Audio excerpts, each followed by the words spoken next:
Alright guys, so we are back again with another Final Fantasy VII Remake leak. This one's pretty extensive compared to the last one that we looked at. The guy posted, I believe, on Reddit, and then his account was deleted, like just a couple hours later. But it's the internet and everything is forever, and of course somebody saved it and reposted it in the comments of a thread discussing this. The guy who originally posted this potential leak makes some pretty bold claims, which is why it intrigues me more than a normal leak would, because it's not just generic stuff like characters will have more story, towns will be bigger and more explorable. He talks about a specific new summon coming to the game with an actual name. He also mentions the game being playable at E3, a demo at E3, which is something we've kind of heard a little bit of rumblings for, and then also a demo coming to PlayStation Network sometime after E3. Also, the leak is apparently coming to us from somebody that I guess works at the El Segundo branch of Square Enix, because that was their username on Reddit before the account got deleted. It's decently extensive, so let's just hop right into it. From El Segundo Square Enix branch. This will not have all the information as this is a publishing and localization branch, and as the Shibuya Division 1 will have the most info, but we'll share what there is. This is for Part 1 in no particular order. Game is in fact 2 parts. Part 1 ends exactly as Aerith is let down into the water after her death and a fade to black. So these are things that we've heard from recent rumors as well about the game being in 2 parts and also ending after Aerith's death. I don't know if that either adds or hurts the credibility of this, that they're saying something that another rumor said. It's hard to know whether or not that the first part of the game is going to go all the way up to Aerith's death. We don't know how far into development they are, but I think it makes sense. That's literally where the first disc ends with the original game. Materia is shown in almost all weapons. They do not appear in accessories, nor do accessories appear on your character model. Different weapons will, however, appear on your model. For example, Runeblade will be on Cloud's back if equipped and exploring. This one is plausible to me. If we look at the State of Play trailer, you can see Materia in Cloud's Buster Sword. We see in the earlier scenes that he's got 1 Materia slot filled. In some of the later scenes, you see that he has 2 Materia slots filled in the Buster Sword. Now, we have heard from a separate source, I don't remember where, that the Buster Sword would be one of the few weapons that would show the Materia, so this kind of contradicts that. But also, if you look back at the original game, pretty much every weapon in the game has Materia slots. So I could see them incorporating that into the remake, where pretty much every single weapon would show the Materia equipped to it. Different weapons have different triangle heavy hits, does not cost an ATB charge. Buster Sword has Punisher, Runeblade for example has Cleave. You use these heavy hits after a string of regular hits. Regular hits are chip damage and the main damage will be from heavy combo finishers, and then of course the massive limit breaks. Now this is something that could have easily been made up based on the trailer that we've seen. If this leak had come out prior to the actual trailer and he'd mentioned the Attack Punisher, trailer comes out, we see the Attack Punisher, it would have been different, but the attacking where you build up a gauge essentially to one of these heavier attacks, that actually makes a lot of sense. If you look at the original gameplay trailer, I pointed this out in a recent video, you actually see a gauge filling up below Cloud's name. Using magic will consume ATB along with MP. You get more bars as the game progresses. This to me makes a lot of sense. The ATB gauge in the original game, it fills up, you do your turn, it goes down, it fills back up, you do your turn again. It makes sense that any kind of action you would do during combat is going to cost some ATB, and of course magic points if you're using magic. Summons will work for the most part as cutscenes like the original. They do not fight with you on the field. There is one new summon, Amarok, and appears to be a wolf and causes darkness in addition to damage. As I mentioned near the beginning of the video, this one to me is a bold claim. You're talking about a new summon that wasn't in the original game, giving it a name, what it looks like, what kind of things it does during combat. It gives darkness and it does damage. Now, I'm not saying that this necessarily adds to the credibility of this leak. I'm just saying this is a very specific bit of information. It's not something like Materia will be on weapons. Magic costs ATB. This is talking about naming a brand new summon altogether. And as pointed out by the person that reposted this, the wolf concept is kind of interesting because of Cloud's Fenrir emblem from Advent Children. Also, FF7 didn't have a Fenrir enemy, and as he goes on to say, causes darkness in addition to damage. Well, the name of the outfit is Cloudy Wolf. I can kind of see how Cloudy and the status effect darkness could be related.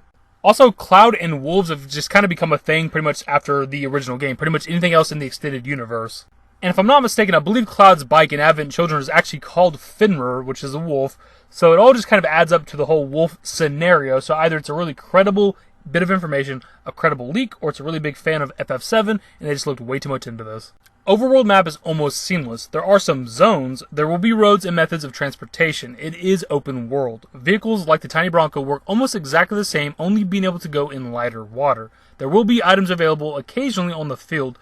Chocobos will of course be obtainable after the farm.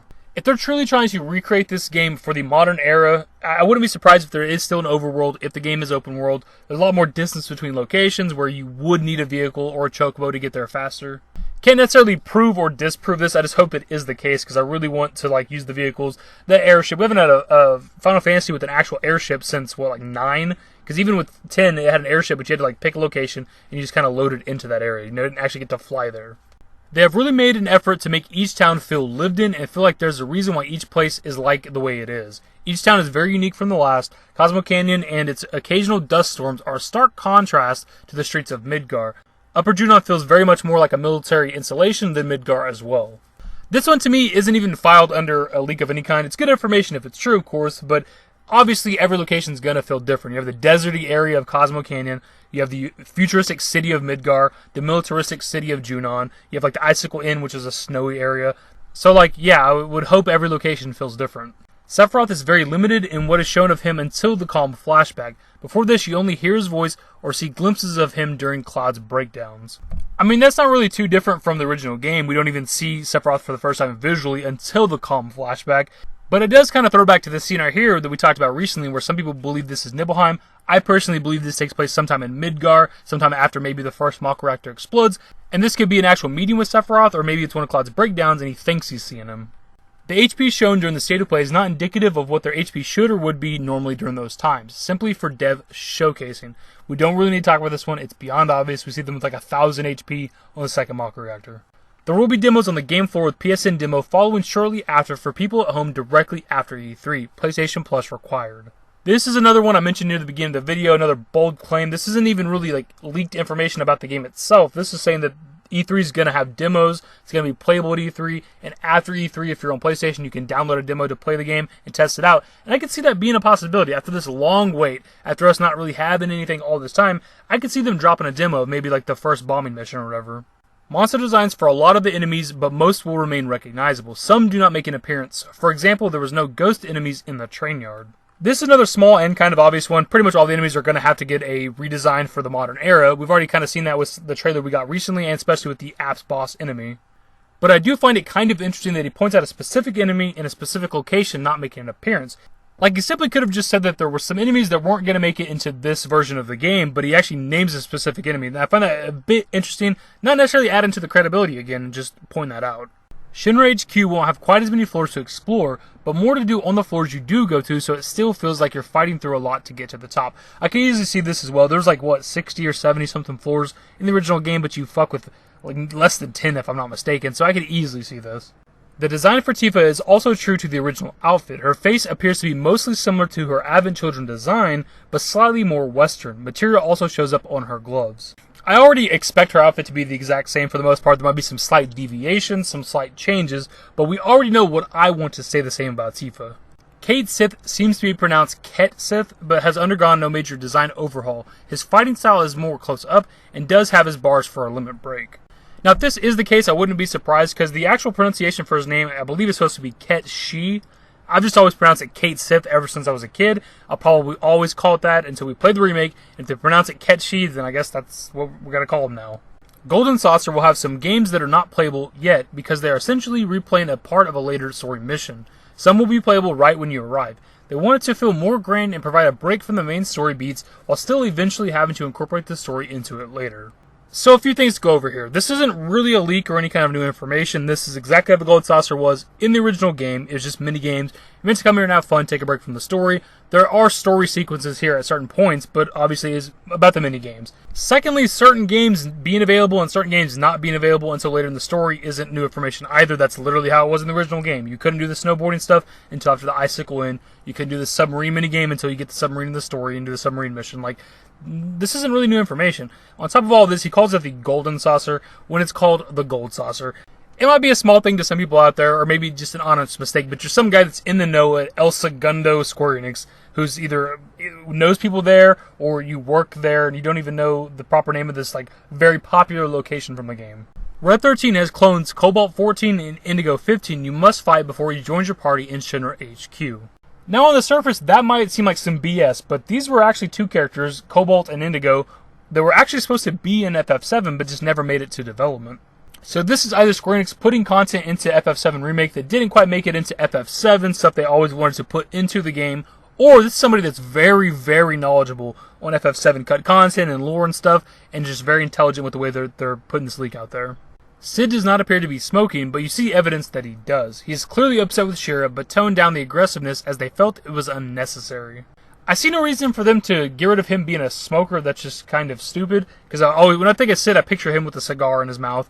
But toning down him being an asshole to Cheryl all the time, I could see that. Group these two together since they're small. Honeybee Inn requires guild to get into instead of a membership card. Squatting minigame returns. I don't care how we get in, I just hope that this actually exists in the game. As for the squatting minigame returning, this one's pretty interesting to me because if this is a fake leak, if they're just making all this bullshit up, this is a very strange thing to choose. Like if I was making a fake leak, putting it on Reddit, I wouldn't throw this in there to try to convince people that my leak is real. This is such a small, weird thing to confirm that. I'm not saying that the leak's legit or it's adding to the credibility necessarily. It's just a strange thing to choose if you were faking it. And we'll throw these last two together as well because they're kind of related. As these are full games, each will be in fact priced at $60 USD. Signals have gone out to retailers to prepare for pre-orders. This wouldn't surprise me either because if these are full games, obviously they're going to be $60. That's just what a brand new game usually costs. If it's only a two-part thing like the rumors are saying, I'm fine with paying $60 twice to play FF7 Remake. If there's more than two parts, that's when it gets a little bit sketchy. As for the pre-order thing, you can actually go to your local GameStop and pre-order the game now, which is actually kind of surprising because GameStop doesn't usually let you pre-order games super early. So it kind of leans towards that late 2019 release date that a lot of people are thinking, or maybe early 2020. And that pretty much wraps up the supposed leaked information from this guy that I guess works or something for Square Enix, El Segundo. A decent amount of this, again, like the gold saucer stuff, it wasn't really new information. The squatting thing's kind of a weird, small one that's strange. The Honeybee Inn being confirmed is kind of strange. A good portion of this could have been made up based off of other rumors that we've seen and just your own interpretation of the actual trailer we got recently. And then like the retailer's pre-order thing, that's been known for a few days now. So that's not really him leaking this information or whatever. We've already known that you could go to certain retailers and pre-order the game. So it could have been built off of that as well. So it's like some stuff in this seems credible, seems kind of interesting, like the new summon, because that's a very specific thing to put in your leak. Is like, here's a brand new summon, here's its name, here's what it does. But then you have the other stuff that we've already kind of heard for a little bit now. Either way, the video is longer than I want it to be. I don't like to make lengthy videos, so I'll just kind of end it. Pass off to you guys. What are your thoughts? I'll have it linked below in the description if you want to go read the Reddit thread. Hopefully you guys enjoyed the video, and if you did, give it a thumbs up. Subscribe to the channel if you guys are new, and want to stay up to date with more Final Fantasy VII Remake content. Turn on notifications. Follow me on Twitter at TheDashingDavid. And my Discord. Links to my social networks are in the description and in the outro. Later, guys. Give me forever for a while, give me forever for a while. Quit acting like a baby.